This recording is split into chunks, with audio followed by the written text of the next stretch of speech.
Hello, everybody. Hello. Okay. Well, we get really good at this, isn't it? Very soon, very soon, my voice in particular, speaking for myself, will sound so angelic that all the hellos. I receive it from myself Amen. as well. You know what? Speaking of angelic voices, Is it us you're looking for? Sorry. speaking of angelic voices, our elder son has found his voice. Yes, he's now singing everything with decorations on the end of it. You know, the whoa. Every single thing he sings now. So he's like, "Mommy, can I please?" I'm like, "Okay." Get a cup of water. We're like, okay. We get can it. You can sing. Okay, We understand. Well done. Well done. God bless you. So now he leads praise and worship in the house. Oh yeah. Sing, worship master. Come on. Chorister. Psalmist. I like the one. Psalmist. Come on, come. Usher us into the presence of the Lord. Usher us, please, I beg. So funny. He just started, on Sunday? Was it Sunday? What happened? So basically, what happened was, what I think happened was... Because he's always been able to hold a note. Yeah, because he was mucking around with it, so we never really know if he's serious. But all I know is I went into Tesco's and I came back and this guy was singing. Yeah, he was singing. And he was singing initially he was singing "That's How I Know Everything's Gonna Be," and he was just like, oh, and he was doing all of the acrobatic. And I was like, excuse me? What is this? Do it again. Do it again, my baby. Okay, preach now, baby. And then I recorded him because I was very proud. And he went viral. Yeah. In your inner circle. In your group, the herbs. I was like, I can sing, everybody. and then he started singing the Shalom song from David. I was like, wow. Then he sang what's it called? Yahweh. Elohim. Yeah. Anyways, he went viral amongst our inner circle because I was sending everybody. I was like, I can sing. When you're a proud parent, isn't it? You're a proud parent. Everybody must hear it. I recorded him, and then Matthias started to do it, and I was like, "You're an artist, my love. You're a different type of artist. It's of okay. artist. God has given us all different gifts. Do you know what I mean? This one is... Yeah, God has given us all different gifts. You know, Matthias, he's a great artist. So sometimes he might be able to do a little prophetic art. So he'll draw something and then it happens. That stuff like that happens. We're like, oh, that's pretty cool. His art is so intricate. He's so talented. Yeah. Like if he's in the mood, the thing with our youngest is that he has to be in the mood. If the air is right, the vibe is right, if he's eating okay, if he's hydrated, then whatever comes out of him, and it's pretty usually good. Yeah, really, really good. Actually, very talented. Both. The thing is, they come from a creative family, so we don't expect anything less. That's it, fam. This week, we're in the midst of the 6 weeks holidays, and this is why, guys, these episodes are being delayed. I'm not blaming anybody, but I am respectfully blaming them. Our kids. I blame our children because the way we be so run down by the end of the day is emotional. It's so difficult. These guys, do you know what is a parent rant? Yeah, it's a little bit of rant because here's the thing, right? When they're at school, because we don't homeschool, when they're at school, we have the opportunity to record episodes. Yeah. So that's usually what we would do. We would record the episodes during the working day. You may notice our backdrop. For some of you guys are watching, it's dark. It's dark. So we are trying to find time at night to record when we're already tired. We've been dealing with them. We're dealing with clients. We're exhausted. All these different type of children we're dealing with for we're the day. Exhausted. And I fast myself to show them a project that I planned to do with them in the future. Not this week. in the future. The future being maybe next week, maybe, I don't know. I just felt like maybe at a point when I was well rested. I don't know when that was. I don't know. Yeah, you know, for kids, the future means Now. this afternoon. Yeah. So I showed them a project online. I was like, this is what we're going to do. I was going to be excited about it. It's like, Me personally, I wanted to do it for me. They were just going to be my assistants. But That's what Blessed was saying. I'm listening. But what has now transpired is they've gone ahead of me. They had the vision in their mind, very clear. And they've gone ahead and they've started this project. So in the vein of starting this project, your nephews have thought they wanted to create a winter-themed home. So they found polystyrene. I don't know where it is from. Where did they find this? This is what's driving us mental the most. Is where did you find polystyrene to create snow? And as you know, those things get very messy. The minute you start crumbling up, everything goes everywhere. So our living room was like a winter wonderland. They're very messy. But what I don't understand is, one, where did they find the polystyrene? And two, how did they get the polystyrene? We don't know. And by the way, respectfully, we say this because we love our kids and we're very proud of our children. Yeah. But they can make a mess. And they are always the ones that are getting the certificates at school for being the one to clean up. Without being told. Mind you, one of the things that they get, because we have a thing at home that we pay our kids for certain things. So if they get a merit, if they get certain things, they get a merit. If they get a merit, they get £1, right? Yeah, the merit is like an accolade at school. Yeah. So if somebody came to us and said, "Oh, your children or your son, he's really well behaved," or "You should be very proud," they get £1 because that means it teaches them about the understanding of public persona branding. Yes, upholding the family brand. Yeah. Don't be a psychopath outside. Control yourself. Don't be a psychopath anywhere. Yeah. But it's just that. So, you got a compliment. I had a moment to be a proud mum. Here's £1. Yeah. Cool. So that's basically what we do. Okay? They've got the public persona thing on lock. Perfect. They are draining us. Honestly. They're draining our bank account. They get paid a lot. In fact, so much so that they wanted to go to a fun fair, and we were like, "Oh, we don't really want to go to the fun fair because all these fun fairs are rubbish." Respectfully, they've got 3 or 4 good rides, and the rest is just rubbish money to spend. Then they said, "We don't mind. We will spend our own money." And I tell you, they had a lot. They had a lot of money. And they decided that they were gonna. This was all money in their piggy bank. They decided they were gonna just use it all on this fun fair, which was absolutely crap. But they loved it, so good for them. Whatever. We didn't get to spend that. The fun fair don't hit like it's hit back in our day, but it was like And then there was like this questionable music, and everyone's listening to it, and he's like, "Yes, fun fair for you, man." And I was like, "Fun fair." But anyways.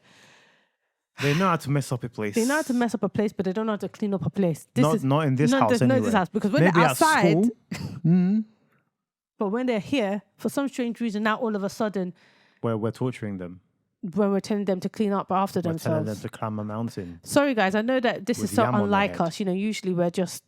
Well, we are tired. But we're so tired. We are tired. And another thing is hot. It's hot. It's hot. It's hot. It's so hot. Oh. So we are hot. We are dealing with these guys. We are dealing with life. We are trying to record our podcast that makes us happy, but we are hot and we are bothered. It's a lot. So we say all of this just to say you need to give us grace. Yeah, man. Some of these episodes during the 6 days, sometimes we by the grace of Almighty God, they will come on time. They will come out on the Friday. But if they don't, listen to another one. That's right. Listen to like a prior episode. I don't know. Some of our episodes are quite long. I'm pretty sure that you can break them up into 2. Do you know what I mean? You can keep. We talk a lot. Yeah. I'm sure right now we spent about 40 minutes talking. I don't even know. I'm just saying. So maybe in case we don't have another one out in time, maybe we'll listen to half of this one now, and then hold the other one to next week. I don't know, man. I don't know. I'm just saying. I'm just trying to give you guys at least for the month of August. Give us grace. Some grace. When they go back to school, be back on our game. We're back because we have our schedule. We're coming from the school run. Have a cup of tea. Have a bit of breakfast. Boom. Crack the mics. Have a nice conversation. And we tend to record on Wednesdays. That's the time. But it is what it is. It is what it is. The fact is, we are recording it, and that's by the grace, and we thank God. We thank God. So shall we get into this then? Genesis 12. Yeah. I saw something else the other day I wanted to talk about, but I think I'll talk about it another time. But remember, the new order is we read the word and then we have a conversation anyway. Yeah, it's gonna. If I still feel like talking about it, it's just I was just so shocked by the actions I was seeing in the street from the youth of today. But okay, well, you've already. What is it? I dreamed we were in the car the other day, and I'm talking about it anyway. One boy had his arm around this girl's waist, and I was like, Mike's becoming uncle. But I was shocked. Do you know why I was shocked? Yeah. Okay, maybe call me old-fashioned, millennial, born in the late 80s. But 88. Thank you. But when you are walking with your girlfriend and there was no ring on her finger, because I scanned, there was no ring. He should have been facing front. You should. He's just because when they were doing, but when they were bodacious, officially married to the old uncle who's like. No decorum, bruv. He's walking and his arms are proper around her waist, like her waist is the only waist he's ever had before. It was. The way that Mike was so outraged, you'd think that they were doing public indecency. It looked publicly indecent. He was actually it was just, when you just look at young people. It was like this.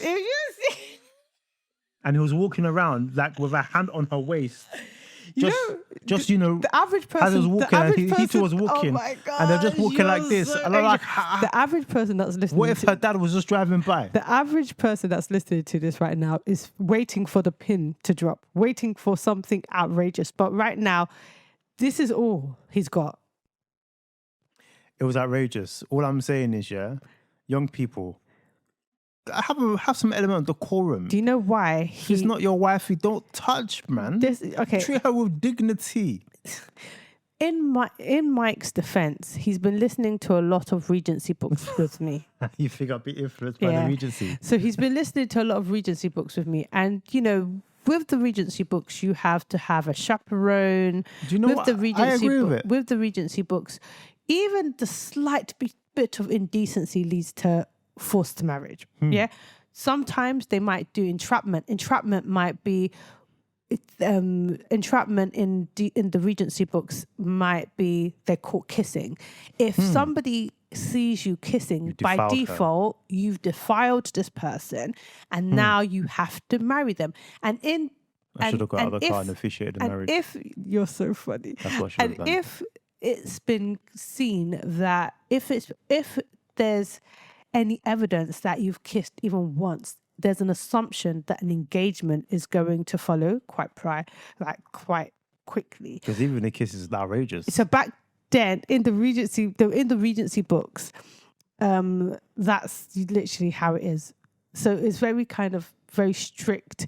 If there are rumors that somebody has been indecent, then that would literally spread like wildfire and not be taken too kindly. In fact, it can lead to one being disowned by one's family if it doesn't lead to marriage. So it can get quite bad. So obviously Mike's been listening to all these Regency books with me, and he has now been heavily influenced. So when he was outraged, I think that in his mind, we were in the 1500s, and he was like, "Oh my gosh, what am I looking at?" There were two young kids, can't be more than 20 years old, 18 at the very least. The fact that he was said 20, you're thinking, when did you both of you get married? 18 to 20. Different though. It's different. There were different times, different situations. By the way, 2026 was I even wilder than it is. When back in the day when we were dating? Please don't ask silly questions. Was I walking like with my hand on your hip like that in public? Yes. Huh? When and where? Please. In the public. Yes, and you were even holding my hand. I can hold you. I don't mind holding hands. Hand holding is innocent. It's pure. Was my hand on your waist, on your hips, as You you know were what? walking? Yeah, guys. Let's put a pin because this is actually this particular this particular one is actually really good. And because it can connect quite closely to what we With can the talk quorum. about with Yeah. the quorum. So we're gonna read Genesis 12. It's true. You know what? It's actually it's very closely connected. It also gave me an opportunity to gather myself so I Yes. could actually explain the obscenity that I saw. Obscenity? I don't even The know ridiculousness that I I don't saw even know what word you're trying to say. of these kids just making. Anyways, I'll be back. Ladies and gentlemen, we're reading Genesis chapter 12, ICB version, for those of you who are following along. International Children's Bible, because we're all children of God. And the simple English is simple. However, don't be limited to what we are reading. Whatever version of the Bible tickles your fancy, please. And we did notice a mistake the other day when we were reading Exodus. I think that was the Bible app there. You think? Yeah. Oh yeah, because I think the paper version is probably more accurate. It's true. It was just it was meant to say Egypt and it said Israel. Yeah. But when you read it, you're like, that doesn't sound right. That looks like definitely looks like Israel. Because then we cross-checked it in the actual boys' Bible because they were reading it and we were like, What are you reading? Don't you know how to read it? And then they were like, it's Egypt. They were reading it. What do you mean it's Egypt? What are you wearing your glasses? Just to give you a disclaimer at the top of the episode, remember we told you that these guys have been putting us through the ringer. So there was slight irritation when we're seeing Israel and they're saying Egypt. What do you mean Israel? It says Egypt. No. But to be fair, Egypt would have made sense in the sentence. So then we looked at their Bible and because they read it, they were reading it correctly, and we were bare smug, like, We're like, sorry, okay then, fair enough, innit? Carry on reading. That was me, Sha. I was done. I'm still a little bit done, but tomorrow's a new day. Okay, read. All right, okay, Genesis chapter 12. Let's go. Verse 1. Then the Lord said to Abraham, leave your country, your relatives, and your father's family. Go to the land I will show you. I will make you a great nation, and I will bless you. I will make you famous, and you will be a blessing to others. I will bless those who bless you. I will place a curse on those who harm you, and all the people on earth will be blessed through you. So he's still Abram at this point. So Abram left Haran as the Lord had told him, and Lot went with him. At this time, Abram was 75 years old. Abram took his wife Sarai, his nephew Lot, and everything they owned. They took all the servants they had gotten in Haran. They set out from Haran, planning to go to the land of Canaan. In time, they arrived there. Verse 6. Abraham traveled through that land. He went as far as the great tree of Moreh at Shechem. The Canaanites were living in the land at that time. The Lord appeared to Abram. Need to keep it correct. To Abram. The Lord said, I will give this land to your descendants. So Abraham built an altar. Abram built an altar there to the Lord who had appeared to him. Then Abram traveled from Shechem to the mountain east of Bethel, and he set up his tent there. Bethel was to the west, and Ai was to the east. There Abraham built another altar to the Lord and worshipped him. After this, he traveled on towards southern Canaan. Verse 10. At this time, there was not much food in the land. So Abram went down to Egypt to live because there was so little food. Just before they arrived in Egypt, Abraham said to his wife Sarai, I know you're a very beautiful woman. When the Egyptians see you, they will say, oh, this woman is his wife. Then they will kill me, but let you live. Oh, I said the word. They will unalive me and let you live. Get rid of me. Yeah. They will, okay, I like you.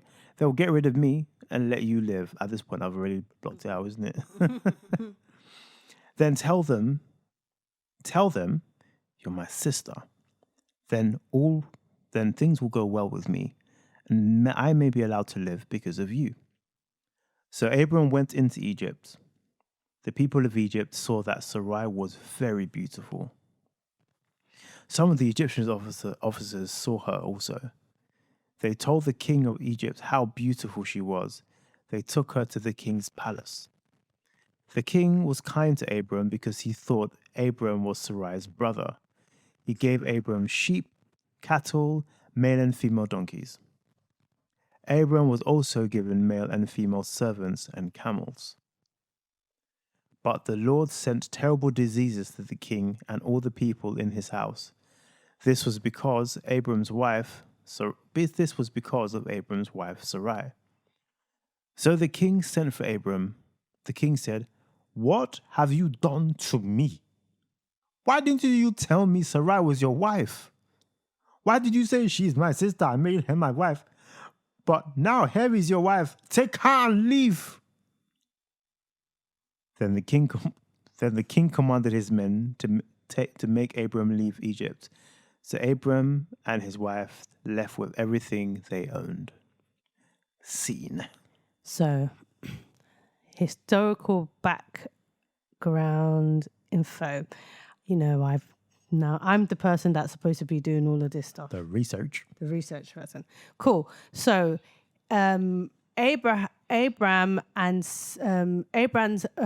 fear was valid because back then Pharaoh had the power, obviously, and right to take foreigners' wives if he felt that they were beautiful. Foreigners' wives? Yeah, specifically. Ooh. If he felt that they were pretty and beautiful, whatever. And traditionally, he had gotten rid of the husbands because he thought that there would be an obstacle to his enjoyment. And basically, he found out about Sarai through his officers, like it says. And there was actually a poem that was found in the Dead Sea Scrolls, actually. And the poem, let me read it to you.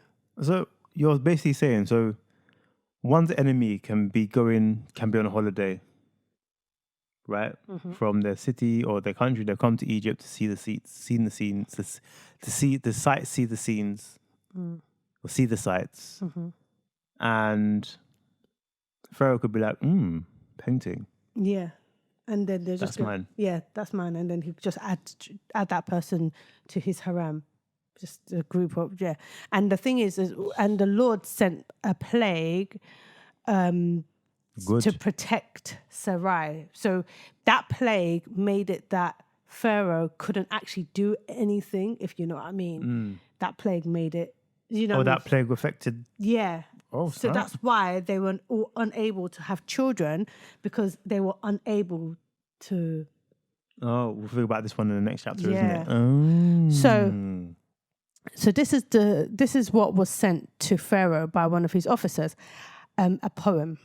How fine is the hair of her head? How lovely are her eyes? How desirable, this is the Dead Sea Scrolls, how desirable her nose and all the radiance of her face. How beautiful are her breasts and how white all her skin. How fine are her arms and her hands, how perfect.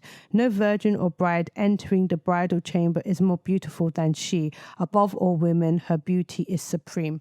So that was the poem that was sent to the Pharaoh by one of his officers, basically. It was a praise, and they felt that she had physical perfection. I mean, let's be honest, at 75, she was at least 75, right? I think there's like a 10-year gap. Yeah. In her 60s, she was still very, very, delicious looking. Delicious looking. Yeah. Yeah. So that's basically it. So his fear, so Abraham's fear was valid, basically, because there was historical evidence that that's what Pharaoh had done, and if Abraham didn't say that Sarai was his sister, then the likelihood is he would have been removed as an obstacle instead of enriched. because obviously he was given So Pharaoh respected brothers. Yeah. And then didn't respect husbands. Yeah. So he gave Abram all of that as somewhat of a dowry. Like, say here you go. Okay. So he gave him all the sheep and all of that like a dowry. Like, here you go for and your sheep sister. back then was worth money. Yeah. Despite there was no food in the land, but Pharaoh still had property to give. Yeah. And also, from some of the stuff that I read, with Abram creating an altar when he had to move, that was a way of him saying, this land where they traditionally worship idols, I hand it over to you, Lord. I give it to you. So the moment he enters that land, he dedicates it to the Lord. By creating an altar. Yeah. And now, post Jesus' arrival, we're all walking altars, so we give ourselves. Yeah. That's quite cool, isn't it? Yeah, it's deep, isn't it? Yeah. I didn't see that. The Holy Spirit just downloaded that one. That was pretty cool. Okay, so let's look at the Hebrew words. So in Genesis 12:1, there's a word, lecha. Yeah, it says go to yourself or go for yourself. So basically, the rabbis believed that it meant go for your own benefit. So typical commentary is God commands Abram to leave everything that provides ancient security, his land, so geography, his relatives, society, his father's house, inheritance, and economy. The redundancy in the Hebrew lech means go. Lecha, to or for you, implies an inward spiritual journey just as much as a physical migration. So like I said, the rabbis believed that the go for your own that lechem means go for your own benefit. So then we've got here the veniv rekuveka. Look, guys, I can spell it out to you. You know the deal by now, guys. My gosh. So the first one, if you want to look it up, the Hebrew spelling is Lecha, the lecha, the go for yourself. And then this one here, venev rakuveka. That's spelled VE''NIVREKHU, new word, V''KHA. The meaning is, this is Genesis 12:3, by the way, and they will be blessed through you. And all the people on earth will be blessed through you. Yeah. Okay. The covenant with Abram is not for exclusive privilege. It is instrumental. God promises to bless Abram so that Abram can act as a conduit of blessing to all peoples on earth. Amen. This establishes the biblical theology that God's election of Israel was ultimately for the salvation and restoration of the entire globe. And the reason why, because I read this, something in the Jubilees as well, they believed that because you had the Babel, the Tower of Babel, and then straight after you could go straight into Abraham, and they felt that, and it's believed that was on purpose to kind of identify, the transition. So it's like, okay, so we've started afresh, and now the Lord has elected a person to basically represent everyone. And something in the Jubilees, I'm not sure about this is a question mark, I'm not sure, but something in the Jubilees says that Abram, so at that point, remember in Babel, it changed, everyone had like new words, new language was kind of introduced. Apparently, prior to the languages being introduced, this is apparently, not sure, but apparently it's just in the Jubilee, so that's why it's apparently it was thought that the original language was Hebrew, which is a question mark. So then the Lord then gives Abraham the ability to speak Hebrew, introducing. What was he speaking before?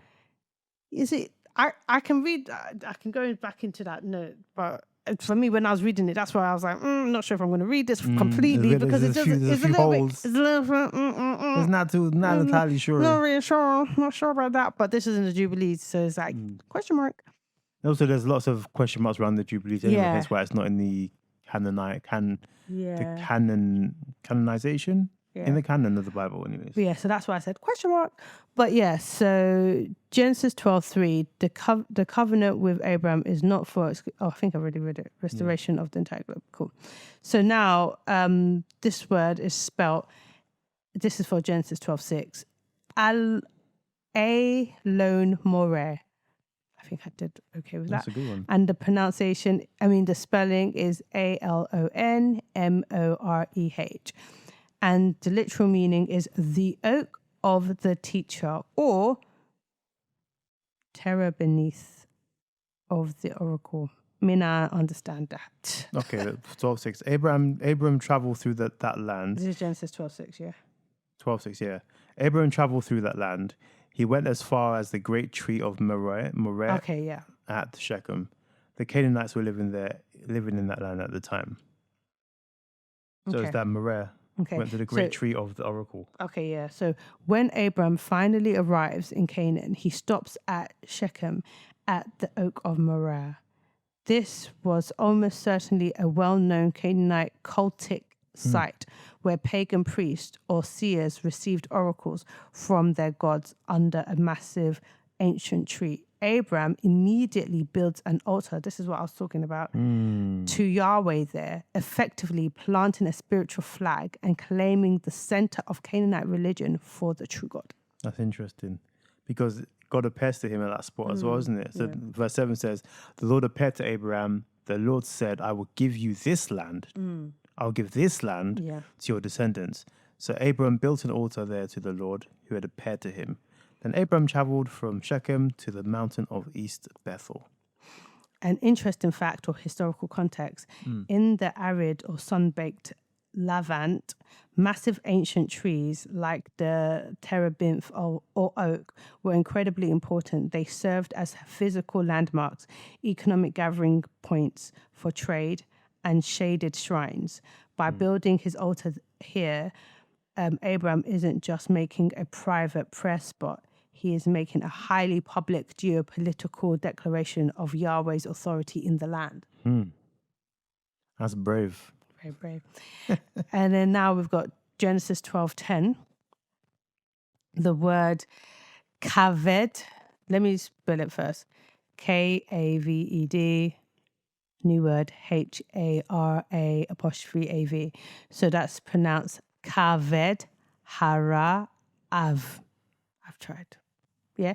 The literal meaning is the famine was heavy. At this time, there was not much food in the land. So Abram went down to Egypt to live there because there was so little food, or the famine was gone. It was heavy. Yeah, gone. So typical commentary, immediately after God promises this lush land to Abram, the land tries to starve him to kaved. Oh gosh, this is a recurring motive in the biblical text. Later, Pharaoh will have a heavy heart. This is Abram's first great test of faith. Will he trust God's promise when the reality on the ground contradicts it? Ultimately, he flees to Egypt for survival. Fascinating. Historical fact. Interesting historical context. Egypt was the breadbasket of the ancient world.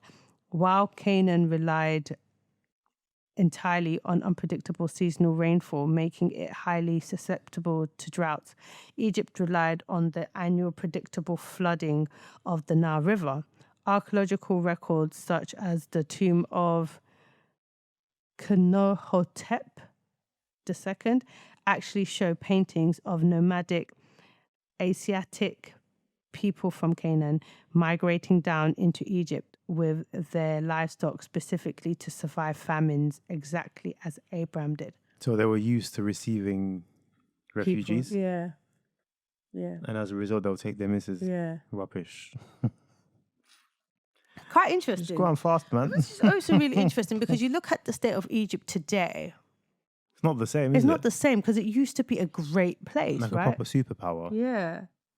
It's really interesting. I wonder what, to be frank, they I did save a mean, lot of pagan idols. what happened to it?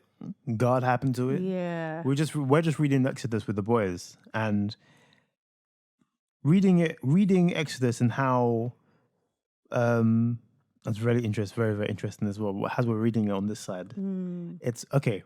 Quick digression. So basically, when we was reading it, and there's always there's a scripture that says, God made Pharaoh stubborn, or God made Pharaoh's heart heavy, and I just thought, well, Lord, that doesn't really sound like you. That's me and my personal conversation with God, right? Because it's like, well, he was going to lose anyway. If you already made his heart heavy, if you make his heart heavy, he's going to lose, right? So I got into my research, and what I found was the translation from the original Hebrew into the English, or the English at the time, kind of didn't translate the word properly, and it was along the lines of God not making his heart heavy, but basically, so as we saw in a couple episodes ago, the writers of Genesis, or the writer of Genesis, likes to troll a bit. So, they like to throw little digs and indirects here. You think you're this, but you're actually really that. Or your building was so big that God had to come down from his high place just to see what this little tiny thing was. So it was kind of that in the sense of it was kind of like taking the mick out of the Egyptian culture of when when they unalive, their hearts. There's no point. We're just gonna have to accept it that this episode, because we've read how many things now that already has it. I'll iron it. Really? I will just iron it. That's gonna be tedious. I'll iron it. I'll pay it like 4x speed. But it was playing on the fact that when the Egyptians go, their hearts are weighed on the scale in their culture, right? Yeah. And it's the heart and a feather. Yeah. And if your heart was lighter than the feather, then you're gonna go to whatever place they call paradise. Yeah. However, if your heart was heavier than the feather, then a monster comes and gobbles you up. Yeah. So it was kind of playing to that. So it wasn't that God made him stubborn. It was His pride. he was already stubborn. God just allowed him to be stubborn. Yeah. And then when it got to the point where I think halfway through the plagues, it was like, okay, he was like, well, your God can't do nothing to me, paraphrasing, They also thought, sorry to interrupt you, Pharaohs also believed that they were gods. They were gods as well. No God is more powerful than me. So God was like, cool. In that case, what I'm going to help you do, this is where God comes in. It was like, I'm going to give you the mental fortitude to carry on your nonsense and get to the point where you actually can't turn back because you really dug your heels in. And do you know what?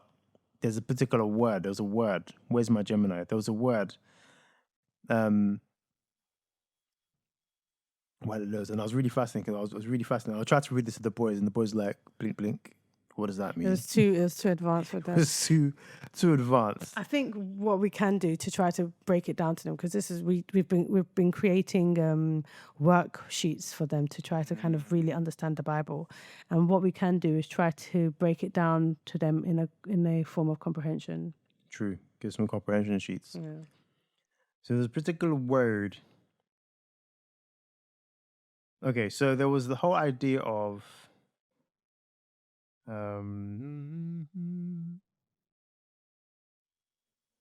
okay, 3 Hebrew words used. So basically, the Bible repeatedly says, obviously, God hardened Pharaoh's heart. But in Hebrew, there are 3 different words kind of used. They're kind of verbs that are used to kind of paint this picture, right?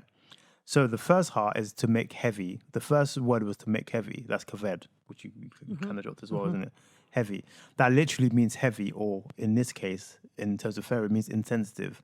And obviously in Near Eastern culture, a heavy heart meant a heart weighed down by guilt or pride or stubbornness, which Pharaoh was already naturally stubborn. So, Pharaoh makes his own heart heavy in terms of the Eastern culture because he had pride, like, I am Pharaoh, and, Then the second word was kasha, right? And that's to make stiff or to make severe. And basically what that meant was like he was standing, he was 10 toes. Who's standing? This is where 10 toes down comes from. He was standing 10 toes, digging. The actual term is digging heels, digging your heels in, saying, "Nah, this is what I'm doing. I'm staying on this thing." And God was like, "Cool, stay in it then." Then the third one, Kajar, is when God strengthened him. It was like, "Cool. So you want to do this? I'm going to give you extra vim. I'm going to actually give you extra vim to carry on what you're doing, because at this point, Pharaoh kind of knows, like, I'm a bit too deep. It's a bit, I might kind of mess the things up. I might as well just, bow down to this God, but I don't want to." So God is like, "Cool, I'm going to give you strong courage." And the word here is Kazak. And that same Kazak was the same Kazak of that God told Joshua when Joshua carried people over to the promised land. Be bold and be strong, and be courageous. So God gave him Joshua's strength to be strong and courageous. This is the same Joshua that spoke to the sun to chill in the sky. So imagine God giving Pharaoh that sort of power to be stubborn. To be stubborn. So yeah, I thought that was fascinating. So it made me realize that actually, okay, God basically gave Pharaoh over to his own desires. And I think in Romans somewhere there's a scripture where Paul's like, well, these people were so, paraphrasing, where people were so into their sin that God gave them over to whatever they wanted. And we know as human beings, whatever we want, we know ultimately it's not good for us. That's why we should always desire what God wants for us. Because as human beings, sin just leads to destruction. Yeah. And that was Pharaoh's case. Yeah, so quick question. You just said Kaved, and it reminded me of the Exodus. It was heavy. Heavy. Okay. And Genesis 12:6. Have we done that? We haven't done that, isn't it? Alone, yeah. The great tree. Yeah. And yeah. And then now, so famine was heavy. Yeah. Kaved, Harav. Did I read the full thing? Typical commentary. Yeah. Immediately after, God promises this lush land to Abram. I've read it, isn't it? Ultimately, he flees to Egypt for survival. Mm-hmm. Interesting fact. Yeah. Yep. So we read that. So now the next word is Genesis 12:13. The word here is spelled ACHOTI, and the next word is AT, and that's achutiat. Look, I tried. You are my sister. And it's Tell them that you are my sister. You are my sister. So so the meaning is you are my sister. Abram instructs his wife Sarai to lie to the Egyptians, claiming she is only his sister, fearing they would squish him to take her. While it is technically a half-truth, because Genesis 20:12, I can read that quickly for you. Or Genesis 20:12? Yeah. Genesis 20:12. Oh, so we have to wait Genesis 20 till it reveals that his lie wasn't fully a lie. Yeah, so Genesis 20:12 says here, "And it is true that she is my sister. She is the daughter of my father, but she is not the daughter of my mother." She's a half-sister. Half-sister, yep. So he technically didn't lie. So, yeah. It is functional deception designed to save his own skin by risking her purity, which is diabolical. It shows the patriarch in a deeply flawed, fearful state, proving that God's covenant relies on God's faithfulness, not Abraham's perfection. Oh, that's so deep. Basically, God don't need you to be perfect because he knows you're not perfect. And you know what, because I say this all the time, if God can say that David was a man after his own heart, let's not forget that David did some questionable things. Very wild things. Very, very wild things. David. Very, very wild things. And keep in mind that his generation was saved because his heart was... His lineage was saved because he had a heart for the Lord. Meanwhile, this guy was moving all types of crazy. But he loved God, though. But he loved God. So that means if God can love David, he can love you. Also, if God promises you something, the promise is not reliant on you effectively keeping your end of the bargain. This is kind of true, It's kind of true. God like saying, because regardless, God is going to make it happen. Yeah, because his word doesn't come void. Yeah. Void. So it's like this child of mine. Like Mike and I, we always say that the angels around us are like, they're doing it again. They're doing it again. They're doing it again. Mind you, we are trying our best to live We're like, Lord, give us the ability to live a life that is pleasing to you. Yes. But sometimes you know that you look back and you're like, oh, why did I do that, man? Someone cuts me off in traffic and that's it. For a second. Oh my gosh. There's certain things, like, for example, when I'm online and then I read something and I get triggered and then the whole day is ruined because I'm just talking about this one thing. And Mike's like, who sent you though? Why did you watch this thing? Anyway. I started hearing the audio, I'd be like, you need to turn that thing off. You turn that thing off. Because he just knows that I'm just going to be upset. Mercy's already committed at that point. It's just We're trying. We're trying. Oh, we're trying. We just thank God that it's not dependent on us being perfect. Exactly. There's grace, and we just thank God for His when grace. someone doesn't trafficate, when someone doesn't indicate on the road. Mind you, Mike didn't indicate the other day. Again, it's not relying on my perfection. Signal, bruv, signal. It's not relying on my perfection, isn't it? Sometimes I am a human being, the person. Interesting fact, historical context. In ancient Harem, babe, how do I? Harem, thank you, society, where Abram originally came from, adopting a wife legally as a sister elevated her social status and provided special legal protections. Some scholars suggest Abram was trying to invoke this ancient legal custom to protect her. However, the Egyptian pharaoh would not have recognized harem law, making the move disastrous until God intervened. And keep in mind, God intervened bigly. Because don't explain where it comes from. Don't explain where it comes from. Only the right people will get it. Only the right people will get it. Don't explain. I'm not trying to explain. Don't explain. It. I read in the Jubilees that it was 2 years of plagues. So just imagine Pharaoh, who had this. So he didn't know nothing was happening for 2 years. So just imagine he's got all these women. Keep in mind, he's snatching women from their husbands. So he's got a lot of people in his harem, right? If that's how it is pronounced or something like that, yeah. In his harem, yeah. He's got a whole lot of women in his harem. Meanwhile, he can't use his, because of the plague. What kind of plague was it? I think it was. I think it was a plague that made everyone barren. No, I think it was a plague that made him not be able to. A plague of dysfunction. Yeah. In the detention area. Yeah. Is that a plague? Or that's a sickness, no?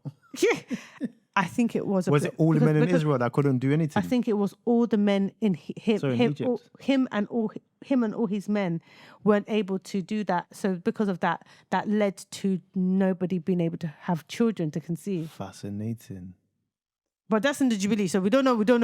Take it with a pinch of pepper. Pinch of salt. Yeah. But yeah, so the next word here is tizon. Okay, let me read it out for you. This is for Genesis 12:16, yeah? So it's spelled Tzon, new word, U apostrophe Bakar, new word, Va apostrophe Chamorim. I'm only spelling this out for you so that you can do your own research so it doesn't look like we're just talking rubbish, okay? So the phonetic pronunciation is Tizon Ubaka Vachamu Mo Reem. Look here, guys. The reason why I spell it out and I'm trying is so that you too can try yourself, so that you can be like, let's not throw stones in glass house. Don't throw stones at my house. Yeah, because at the end of the day, we all know, unless you can speak Hebrew, we're all struggling to pronounce this. And if you can speak Hebrew, teach us. Teach us. If you can speak Hebrew, contact us specifically so that you can be the person to read this for us. Exactly. We'll have you on the corner of the screen. We'll have you on the corner here. We'll be like, live feed. You know, like how when you watch like those shows and then they have, so Sandra's going to be the person who's going to explain this news article. She'll be like, oh yeah, there's wind. So I'm coming to you from the news anchors. Yeah, the news anchors.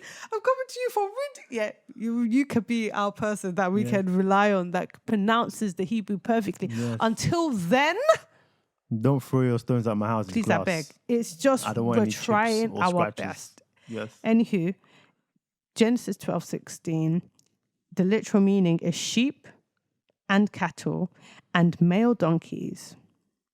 and male and female servants, and female donkeys and camels. So Sounds about right. yeah. The king was kind to Abram because he thought Abram was Sarai's brother. He gave Abram sheep, cattle, and male and female donkeys. Abram was given male and female servants and camels. Typical commentary, because Pharaoh believes Sarai is an available sister. Sorry. Available sister caught. He pays Abram a massive royal mohar bride price dowry to take her into his harem. Abram becomes spectacularly just big time wealthy through his deception. Rich. Interesting fact. Economic conversion. In the ancient world, livestock was the equivalent of modern capital assets, machinery and stock portfolios. Donkey and camels were the 18-wheelers and pickup trucks of the ancient trade routes. A healthy camel was an immense capital investment. Sheep and cattle provided a continuous dividend of wool, milk, and meat. Because Pharaoh was paying a bride price fitting an absolute monarch, the sheer volume of livestock and servants granted to Abram was staggering. In today's money, outfitting a nomadic tribe with hundreds of commercial transport vehicles, camels, donkeys, and producing assets, cattle, would comfortably exceed $1.9 million. In modern agriculture... Wait. So you're trying to tell me, this is very interesting. So Pharaoh just literally making this guy a millionaire. He saw Sarai. Sarai was that beautiful. He was like, 2 million. Take it or leave it. In modern... Abram, take it! I receive it! Go and tell them you're my sister. Rubbish! I just know for a fact that you did that for the clip. Rubbish! We're in on it. You know not going to happen to you. I'm not in on anything. You know not going to happen to you. I ain't in on... When you come out, we're going to have all this camel. No. The camels are basically Rolls Royces. We're going to have all this camel. We'll have all this sheep. And then we'll go. Wow. Ain't not going to happen to you. I promise nothing will happen to you. You see how God has exposed That's how him. Abram will be. Nothing will happen to you. Wow. Do you know what, yeah? And do you know what, yeah? Wow. As you're worrying, yeah? Do you know what, yeah? No, I'm sorry, but my flappers have actually been let's deep it. Let's deep it for a second. So, babe, 17 years, I'm only worth 1.9 million to you. I knew that's where you're going. You're thinking only 2 million. Only 2 million, bruv. Oh, it is well. How much is the price? Nothing. No price. I'm supposed to be priceless. I'm supposed to be... $20 billion. Babe, please, you're actually... In modern agricultural and commercial value... Wait. Oh I wanted to say this. Me so Everybody knows I love my wife. She's priceless for sure. Take me. I'm joking. He just said take... Wow. Let me stop. But can you imagine what was that conversation like, though?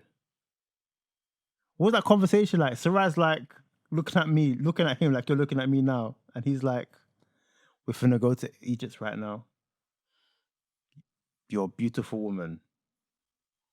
You know how these Egyptians move. So this is the plan. It's either you go with him, we get this money, and none of us unalive. Do you know what's interesting, right? Abram was not under any pretense that the king wasn't going to take Sarai that very night. He was just saving his own skin. He didn't care about Sarai. You don't think so? He did not care about her. I think... in fact, it's God that was watching. It was God that was watching and was like, I'm not going to let anything happen to my Sarai. So that's why he then made it that the king couldn't do anything.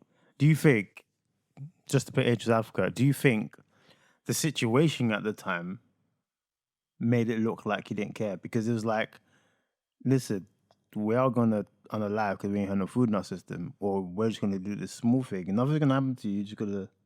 We need to go to Egypt. And because if his wife wasn't beautiful, it wouldn't be a problem, isn't it? But if his wife was beautiful, so unfortunately it was like, well, what are we going to do here? Yeah, but what I'm saying is that I'm not saying anything other than the fact that he was saving his own skin. He wanted to make sure that she was safe, whether it was under Pharaoh or not, if you know what I mean. And he was safe, but he also knew that saying that she's his sister would also make him incredibly wealthy.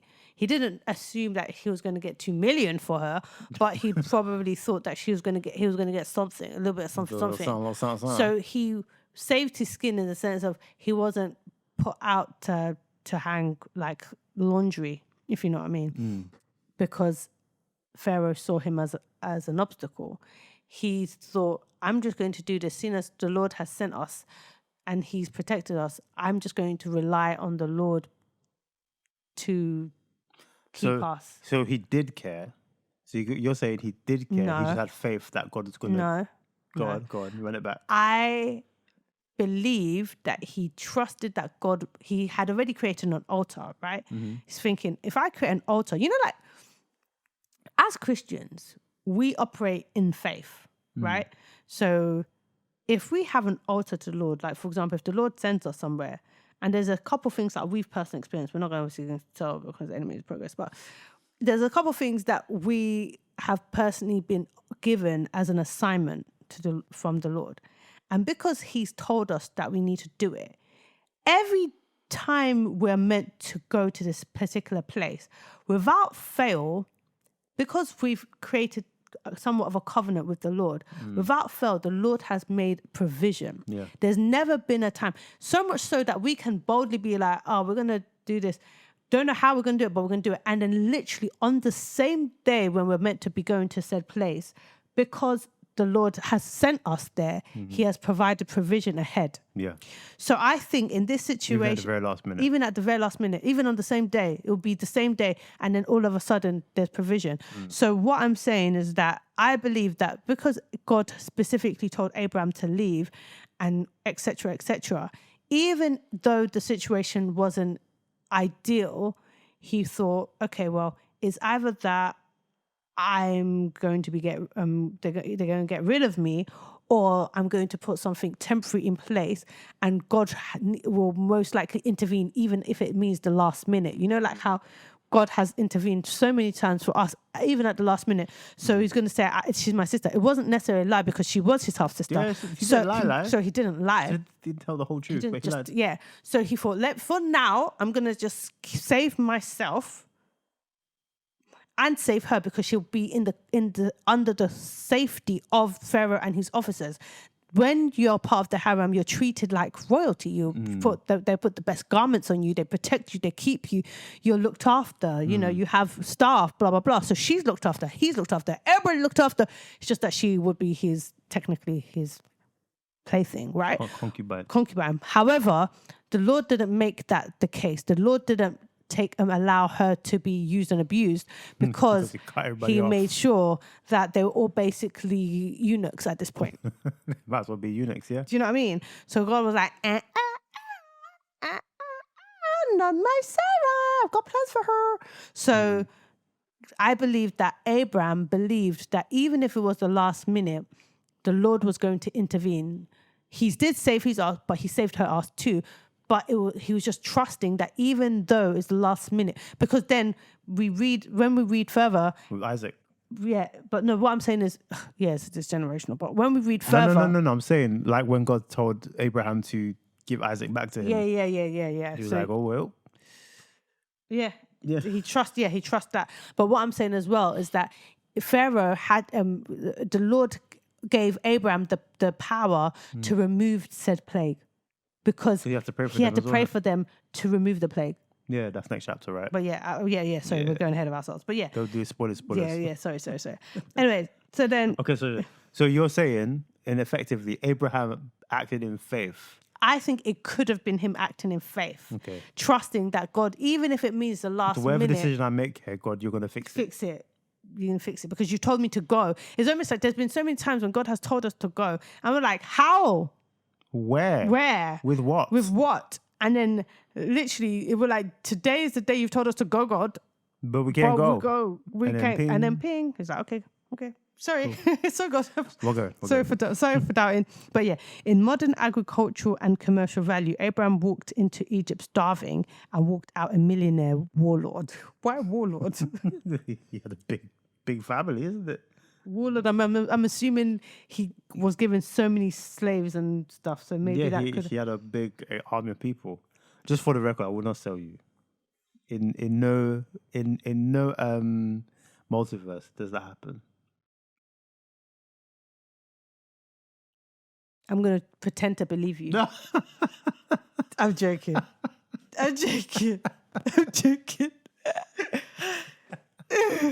Okay. Anyways, Genesis 12:17. Yeah. Now the word is spelled NEGA''IM.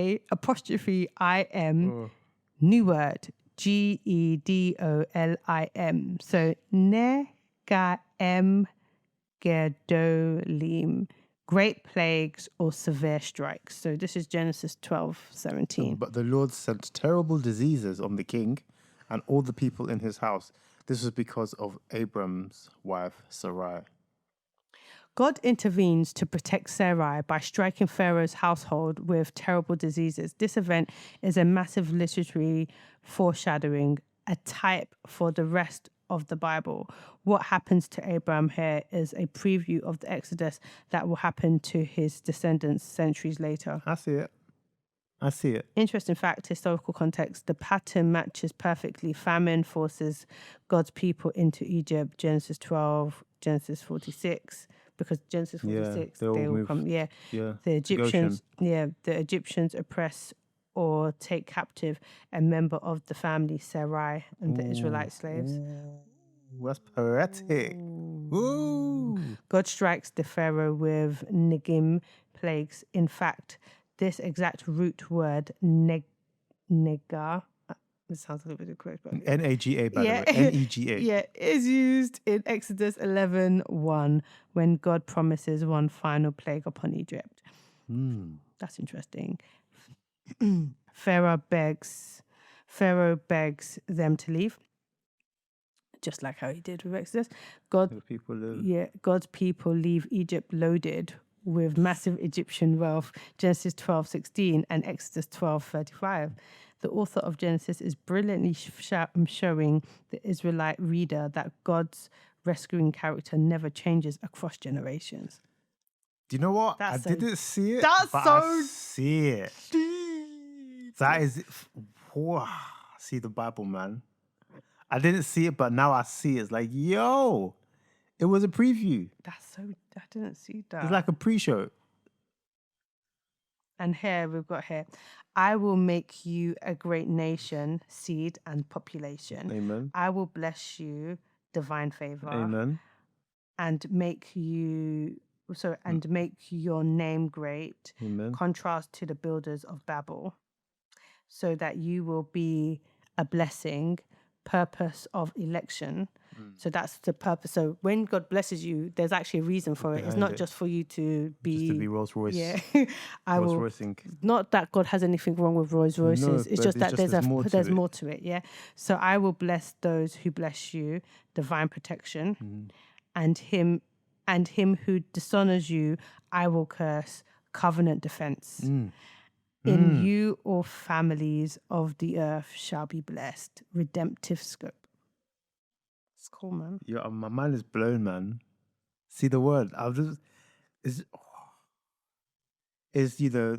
Famine causes them to go to Egypt. They take captive. There's plagues. They live loaded. Ooh, that's brilliantly done. Do you want me to read the whole Jubilees restoration of Hebrew thing?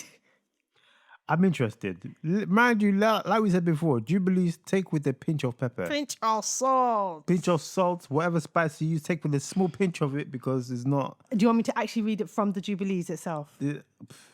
I mean, is Jubilee counted as the word of God? Not...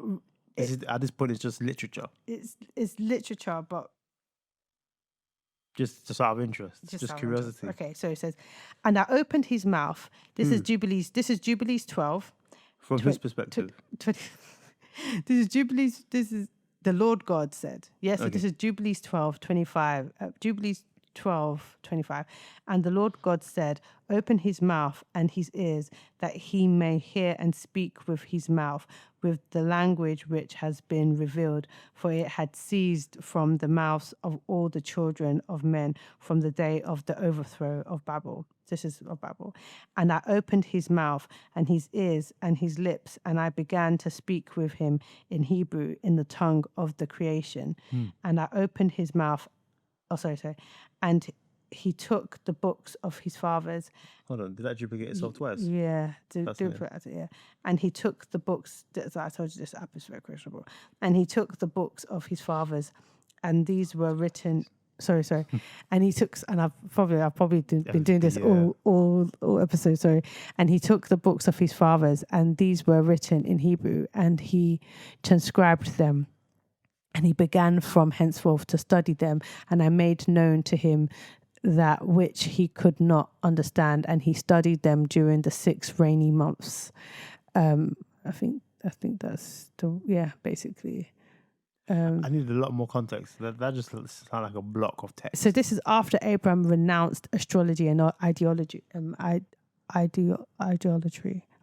Sorry. Is this all God in dispatched in an angel to open Abram's lips and restore his ability to speak Hebrew.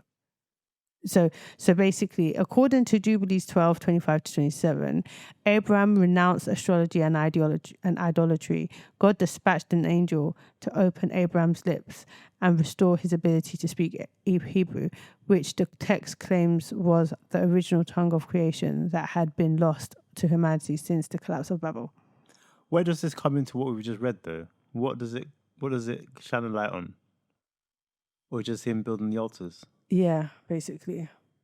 Fascinating. It's fascinating. I'm particularly interested in the quote unquote lost books, or the books that never got included in the final version of the Bible because of one reason or the other. But it just begs the question, like, okay, so why did this get chosen over that? Yeah. You know, like I'm quite open to like the Dead Sea Scrolls, because of those ones are pretty much part of the actual Bible. But Which ones? What part of the Bible? Genesis, I believe, the Old Testament. Oh, the Genesis is from the Dead Sea. I believe that's confirmation of the authors and stuff like that. So is it like effectively like commentary or like a actual? It's just complimentary. I think it's literally more. I believe it's like more detailed versions as well, and it's pretty close to what we see, but it's in Hebrew. So okay. Oh, what you're saying is what's been translated in our English Genesis is from that. I believe so. Fascinating. That's these scrolls, not Jubilees though. I don't know what Jubilees is. Jubilees. There's the Book of Enoch, which is another interesting one. Yeah. I'm curious. I'm curious to kind of dig into these. There's quite a lot. So there's So there are. You've got. Oh, there's even books from after Revelation. Fascinating. Yeah, you got Judith. Additions to Esther. The Wisdom of Solomon. The Letter of Jeremiah. Jasher. The Bell and the Dragon. Who's Bell? I know. Sounds like Beauty and the Beast. But yes, so these ones, I'm not particularly sure about them. But the only reason why I sometimes look at Jubilees, or sometimes look at Enoch every now and then, even though that's also a question mark, is the reference to it sometimes in the Bible. Do you know what I mean? When it says, "Oh, you'll find this in blah blah blah," then I'm just like, okay, let me read it then. It's true. I mean, they're there. I guess they're there for like for complimentary reading, for curious reading, you know. Yeah. But I'm sure, like, obviously, the Holy Spirit is there to guide us in the sense of, like, you know that doesn't feel right, or you know that's not quite how it feels. Does that make sense? Yeah.